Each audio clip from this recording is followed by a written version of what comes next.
Thanks, Lasky and Corley. Minister, as a member of the Budget Scrutiny Committee, we were engaging with the Irish Fiscal Advisory Council today, and they were pointing out that the significant expenditures that have been related to COVID-19 and that previous to that Brexit, that led you to defer the plans to put €500 million into the rainy day fund, that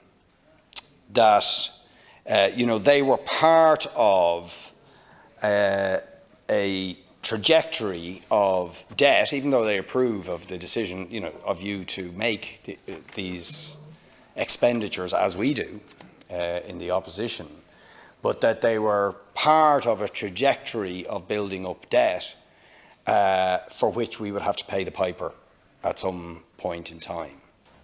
And that hard choices were coming. That was the way they put it.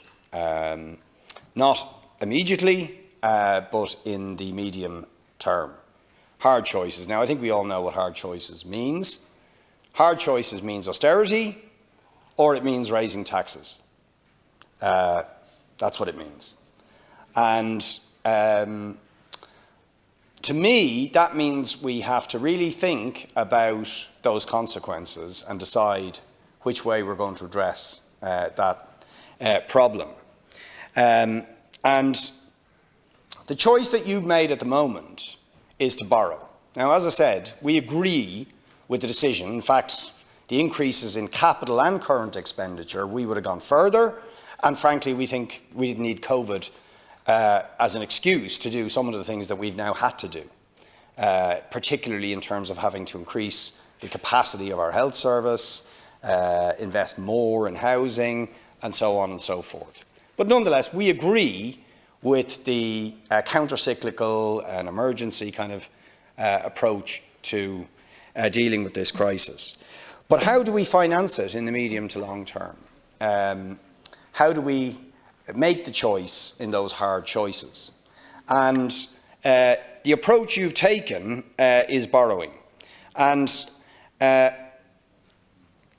the alternative that we have argued for, and that we've now seen actually put into practice in a tax that is almost a cut and paste from the people before profit pre-budget submissions for the last few years, has now been imposed in Argentina, not by a radical left government, but in the context of COVID, wealth tax, COVID solidarity wealth tax has been introduced, which will be on wealth and assets in excess of £1.8 million sterling, so quite a high threshold, on the richest 12,000 people in Argentina. And they expect that that will raise 300 billion pesos, and that money will be spent on health, relief for small and medium-sized enterprise, social developments, and so on. There will be slightly higher taxes for people who have wealth and assets kept outside the country. So a fairly middle-of-the-road regime, adopting a policy that you regularly dismiss as sort of off-the-wall left-wing economics. And I just want to put it to you that that should give you pause for thought, because even the Fiscal Advisory Council today, while they don't pronounce on specific measures, they acknowledge when I asked them directly, do we need to look at these things? Do we need to look at these options? Is it legitimate to look at wealth taxes as a choice for dealing with the debt situation that is now developing? And they said, absolutely, we need to start to look at these things.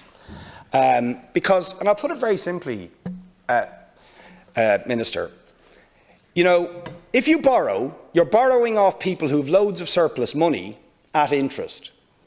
If you introduce wealth taxes, you're taking it off them.